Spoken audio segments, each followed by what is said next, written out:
Good morning dear students. आज इस lecture में हम डिस्कस करने वाले हैं किसी प्लेन मिरर से ऑब्जेक्ट की इमेज कैसे बनती है, उसकी कैरेक्टरिस्टिक्स क्या क्या होती है और प्लेन मिरर के यूज क्या है। अगर दो प्लेन मिरर को हम आपस में टिल्ट करके रखें और उनके बीच में कोई ऑब्जेक्ट रखें तो कितने एंगल पर टिल्ट करने से कितनी नंबर ऑफ इमेजेस क्रिएट होंगी। तो चलिए स्टार्ट करते हैं। मान लेते हैं हमारे पास एक प्लेन मिरर है, ये हमारा प्लेन मिरर, और इस प्लेन मिरर के ऊपर कोई ये इंसेक्ट उड़ रहा है, हवा में एक जगह पे स्टेबल है, इस तरीके से ऐसे एक ही जगह पे उड़ रहा है। और इसकी इमेज इस मिरर में कैसे बनेगी, जिस पॉइंट पर ये प्रेजेंट है इसको बोल लेते हैं पॉइंट ओ। तो इमेज बनाने के लिए याद रहे कि कम से कम हमारे पास दो रे ऑफ लाइट तो चाहिए किसी भी ऑब्जेक्ट की इमेज बनाने के लिए। तो एक रे ऑफ लाइट यहाँ से आकर ऐसे जाती है और एक रे ऑफ लाइट इसी इंसेक्ट से ऐसे इस पॉइंट पर आकर पड़ती है। और आप जानते हैं कि रे ऑफ लाइट ये इंसिडेंट रे है, मिरर पर आकर डली। लास्ट लेक्चर में हम पढ़ चुके हैं प्लेन मिरर क्या है और ये लाइट को कैसे रिफ्लेक्ट करता है। तो यहाँ पर अब हम क्या ड्रॉ करेंगे, एक नॉर्मल। इस पॉइंट पर भी हम क्या ड्रॉ करेंगे, नॉर्मल। जहाँ पर भी लाइट आकर डलती है उसे कहते हैं पॉइंट ऑफ इंसिडेंट। तो इंसिडेंट पॉइंट पर हमेशा नॉर्मल ड्रॉ कीजिए। जितना ये एंगल है इंसिडेंट एंगल आई, उतने ही एंगल पर ये वापस जाएगी। जितना ये एंगल है ये भी उतने ही एंगल पर वापस जाएगी, राइट। तो इसको अब वापस भेज देते हैं इसी एंगल पर।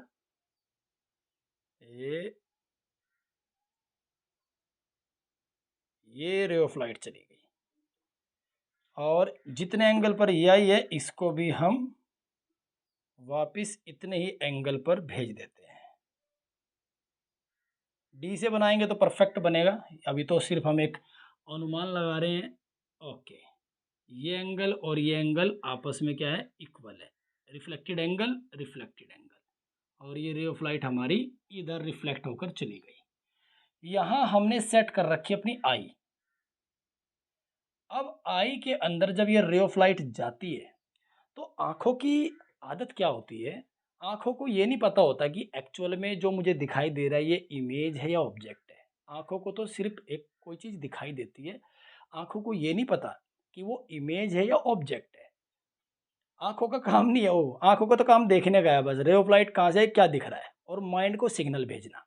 अब आँखों ने माइंड को सिग्नल भेजा कि मुझे ये दिख रहा है, जबकि अब माइंड क्या कहता है, माइंड आंखों को ऑर्डर देता है जरा रिट्रेस करके बताओ ये रे ऑफ लाइट आ कहाँ से रही है। अब आंखें जब इस रे ऑफ लाइट को रिट्रेस करती है, रिट्रेस करते करते करते करते आंखें ऐसे नहीं जाएगी, आंखों के मोड़ना तोड़ना नहीं आता। तो इस रे ऑफ लाइट को ये रिट्रेस करेगी आगे ऐसे, आंखों को लगेगी नीचे से आ रही है, इसको भी रिट्रेस करेगी। तो जब ऐसे ये इसको रिट्रेस करेगी तो आंखों को क्या लगता है कि ये रे ऑफ लाइट भैया पीछे कहीं यहां से आ रही है। ऐसे रिट्रेस, इसको रिट्रेस किया यहां पर, और ऐसे रिट्रेस करते करते करते करते इस पॉइंट पर आंखें पहुंची यहां पर, राइट। तो यहां इसका बना पेट और यहां इसके फेस और ये इसके बाल, इस तरीके से। तो आंखों को क्या लगता है कि ये रे ऑफ लाइट यहां से आ रही है, इस तरीके से। डी से बनाएंगे तो बिल्कुल परफेक्ट बनेगा, थोड़ा एंगल है ऊपर नीचे हो सकता है, लेकिन तरीका यही होता है रिट्रेस करने का। एक्चुअल में ऑब्जेक्ट यहां पर नहीं है, एक्चुअल में ऑब्जेक्ट कहां है, एक्चुअल में ऑब्जेक्ट ऊपर है, लेकिन आंखों को क्या लग रहा है कि ऑब्जेक्ट यहां है, इंसेक्ट यहां है। तो जब आंखों को ऐसा लगे कि इंसेक्ट यहां है, लगे एक्चुअल में वहां पर ना हो, this is called virtual image.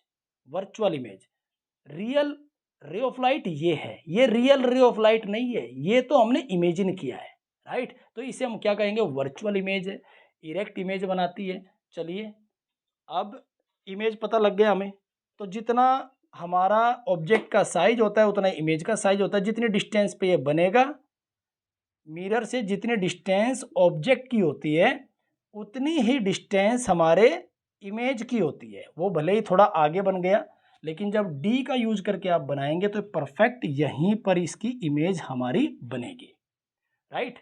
तो इस चीज़ को इग्नोर करें कि थोड़ा सा आगे क्यों है, क्योंकि हमने परफेक्ट डी यूज नहीं किया है, तो एंगल थोड़ा आगे पीछे होने की वजह से ये थोड़ा आगे आ गया। जब डी यूज करके बनाएंगे तो बिल्कुल परफेक्ट यहीं पर बनेगा।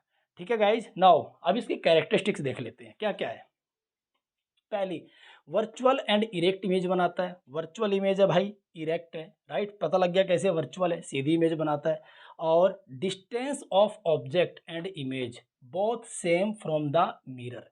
मिरर से ऑब्जेक्ट का और इमेज का दोनों का डिस्टेंस इक्वल रहता है। आपने देखा है ना, अपने घर में जब किसी प्लेन मिरर के सामने आप खड़े होते हैं तो जितनी दूर आप मिरर से खड़े हैं आपकी इमेज भी आपको उसमें पीछे इतनी ही दूर नजर आती है। ऐसा लगता है मिरर के पीछे कोई आदमी खड़ा है, राइट। उसी तरीके से तीसरा, ऑब्जेक्ट का साइज और इमेज का साइज दोनों क्या होंगे, इक्वल। और चौथा, image is laterally inverted. Laterally inverted का मतलब क्या है, आप जब इमेज किसी मिरर के सामने खड़े होते हैं तो आपको अपने ही जैसा इंसान उसमें दिखाई देता है। आप ये भूल जाइए कि आप सामने खड़े हैं, बस आप उसको देखिए जो अंदर खड़ा है। उसका जो राइट हैंड है, उसका जो राइट हैंड आपको दिखाई दे रहा है कि इसका ये राइट हैंड है, आप अपना लेफ्ट हैंड हिलाइए तो आप देखेंगे कि उस भाई साहब का वहाँ पे राइट हैंड हिल रहा है, राइट। उस इमेज का राइट हैंड लगेगा आपको, जो आपको इमेज का राइट हैंड लगेगा एक्चुअल में वो आपका लेफ्ट हैंड है, और जो आपका राइट हैंड एक्चुअल में होगा वहाँ पे आपको क्या लगेगा, लेफ्ट हैंड। तो उल्टा ऐसा थोड़ा सा इल्यूजन होता है कि हाँ भाई ये इस मिरर में जो आदमी खड़ा है सामने, जो इमेज बनी है ये इसका लेफ्ट हैंड है, एक्चुअल में वो आपका क्या है, राइट हैंड है। इस तरीके से आपको ये लेटरली इन्वर्टेड उसमें दिखाई देता है। और use of plane mirror in dressing mirror, बाल वाल सेट करने के लिए आपकी सबकी मम्मी हमारे घर में यूज करती है, राइट। और इन बार्बर शॉप आप जाते हैं सलून में तो वहाँ पर भी बहुत सारे मिरर लगे होते हैं पीछे का देखने के लिए, सामने से रिफ्लेक्शन होता है, आपका सर दिख जाता है पीछे कितने बाल कटे हैं, राइट। और सामने भी लगा होता है।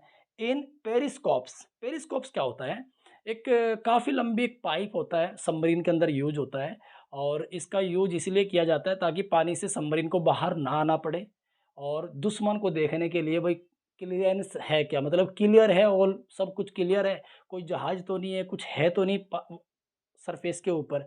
तो ये ऐसे एक नली होती है, ऐसे ऐसे चारों तरफ देख लेती है, और नाविक नीचे होता है, और इसकी लेंथ भी बहुत ज़्यादा होती है, लगभग 20 मीटर के आसपास, 60 फीट के आसपास इसकी लेंथ होती है। और ये काम कैसे करती है, ये इस तरीके से काम करती है, थोड़ा सा इसके बारे में डिस्कस करना बहुत ज़रूरी है, यही तो साइंस है। ये इसका माउथ, और ये ऐसे नीचे बड़ी ट्यूब लगी होती है, और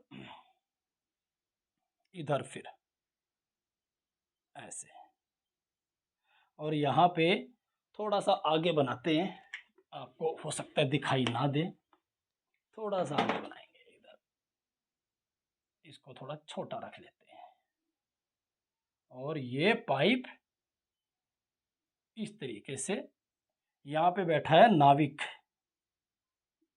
जो देख रहा है, ठीक, ये बैठा है मोटा सा है बेचारा, अरे नहीं फिट होना चाहिए, नेवी में है भाई फिट, ठीक है फिट है, कपड़े पहन रखे गरम बस। और यहाँ पर ये हमारा मिरर लगा है इस तरीके से, एक मिरर हमारा यहाँ पर लगा है 45 डिग्री के एंगल पे, मान लीजिए ये हमारा मिरर है इधर, और एक मिरर यहाँ पर ये है। अब कोई ऑब्जेक्ट है, उससे रे ऑफ लाइट आई, यहाँ टकराई, यहाँ टकरा के यहाँ, और यहाँ टकरा के यहाँ, फिर रे ऑफ लाइट दूसरी आई, यहाँ टकराई, यहाँ टकरा के यहाँ, और यहाँ टकरा के यहाँ। इस तरीके से ये जो बंदा है इसको ऊपर नहीं जाना पड़ता, और सोचिए मतलब 20 मीटर नीचे से ही इसने काम चला लिया। इसे कहते हैं पेरिस्कोप। तो इस प्लेन मिरर का यूज इस पेरिस्कोप में भी किया जाता है। और कैलेडियोस्कोप एक वो टॉय होता है एक तरह का, जिसमें काफ़ी सारी, हम इसके सामने देखें तो काफ़ी सारी हमारी इमेजेस नज़र आती है। इसमें भी क्या होता है, दो मिरर आपस में टिल्ट होते हैं, एक मिरर ये ऐसे, और इसके साथ साथ दूसरा मिरर किस तरीके से बताऊं मैं, एक मिनट, मेरे पास एक एग्जांपल है आपको दिखाने के लिए। ऐसे मान लीजिए ये मेरा एक मिरर है ये, और दूसरा मिरर ये है, तो इनको आपस में ऐसे ऐसे ऐसे टिल्ट करके रखा जाता है इस तरीके से। तो काफ़ी सारी इसमें मल्टीपल इमेजेस दिखाई देती है। ये कैलेडियोस्कोप होता है और पेरिस्कोप। सोलर कुकर का जो लिड होता है, ढक्कन, उसमें प्लेन मिरर का हम यूज करते हैं ताकि ढक्कन को जब हम ऐसे खोलें तो रे ऑफ लाइट ऐसे पड़े और वो रिफ्लेक्ट होके नीचे जाए। तो सोलर कुकर में भी हम इसका यूज करते हैं, नीचे भी यूज कर सकते हैं, ढक्कन में भी यूज कर सकते हैं, साइडों में भी लगा सकते हैं ताकि रिफ्लेक्शन ज़्यादा बने और हीट ज़्यादा पैदा हो। तो सोलर कुकर में भी हम इसका यूज करते हैं।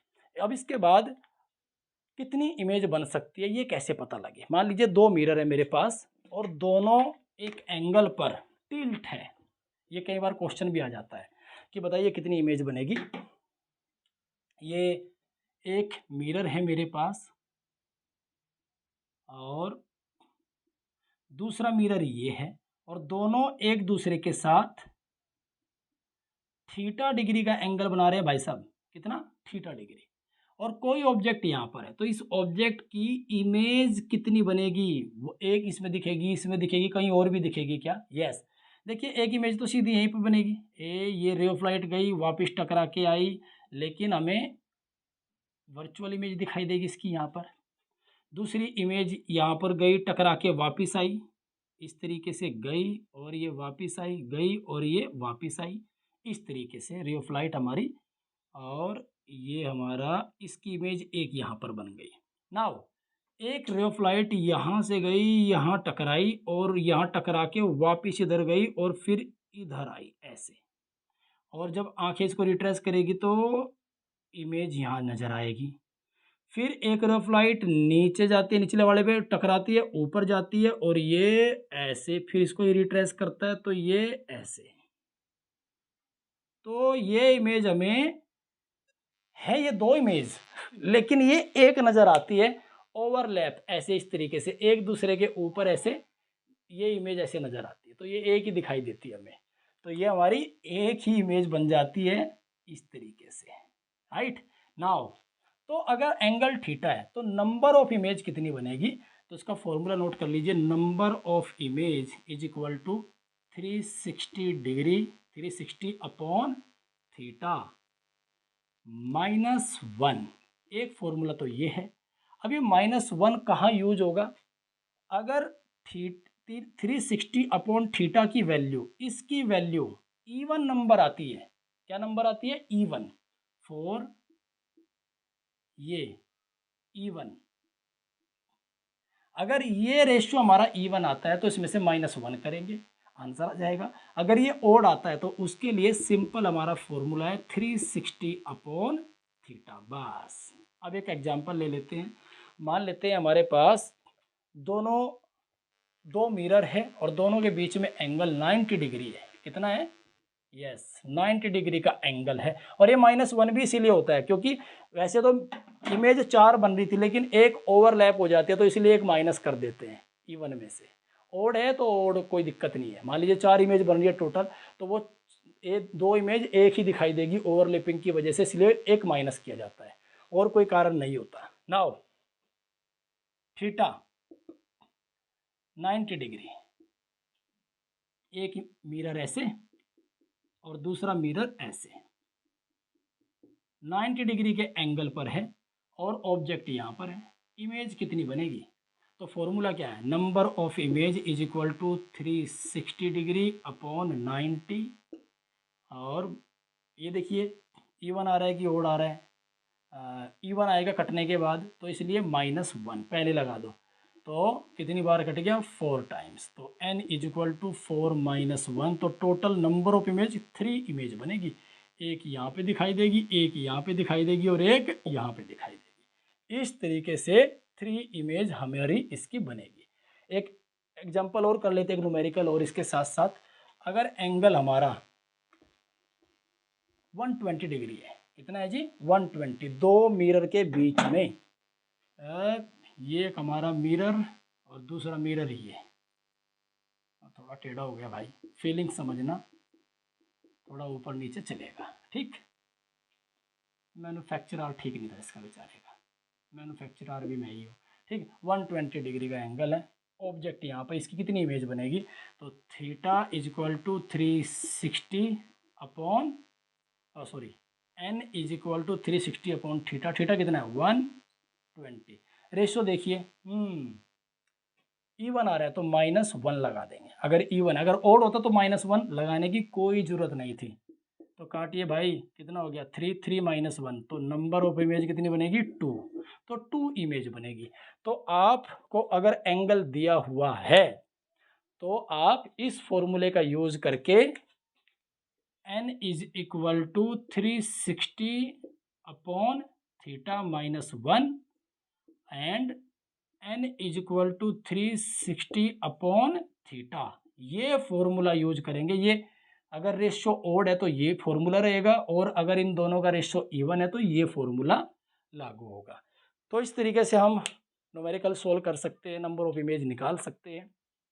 नेक्स्ट लेक्चर में हम स्टडी करने वाले हैं कनकेव मिरर से इमेज कैसे बनती है, कितने टाइप से उसकी इमेज हम बना सकते हैं, और क्या क्या पोजीशन होगी, उसके यूजेस क्या होंगे, क्या क्या कैरेक्टरिस्टिक्स होगी, सब कुछ डिटेल में डिस्कस करेंगे। एक चीज़ और बता देता हूँ, जो प्लेन मिरर होता है ना, प्लेन मिरर, क्योंकि ये प्लेन है सीधा, तो इसका रेडियस ऑफ कर्वेचर अगर आ जाए, कई बार आ जाता है, what is the radius of curvature of plane mirror, infinite, क्योंकि ये किसी स्फीयर का पार्ट नहीं है, पता नहीं कहाँ जाके बेचारा जा रहा है सीधा, तो इसका रेडियस ऑफ कर्वेचर क्या है, इनफाइनाइट। फोकल लेंथ भी क्या बनेगी, इनफाइनाइट, राइट। तो प्लेन मिरर का रेडियस ऑफ कर्वेचर इनफाइनाइट होता है, फोकल लेंथ भी इनफाइनाइट होती है, ये याद रखेंगे। नेक्स्ट लेक्चर में मिलते हैं, और वीडियो को ज़्यादा से ज़्यादा शेयर करें, सब्सक्राइब जरूर करें चैनल को, क्योंकि अब पूरा सिलेबस आने वाला, पूरा फाउंडेशन डालने वाला हूँ चैनल के ऊपर, तो आप लोगों को कोई चीज़ मिस ना हो जाए, इसलिए चैनल को सब्सक्राइब करें, लाइक करें, और अपने नेटवर्क में शेयर जरूर करें।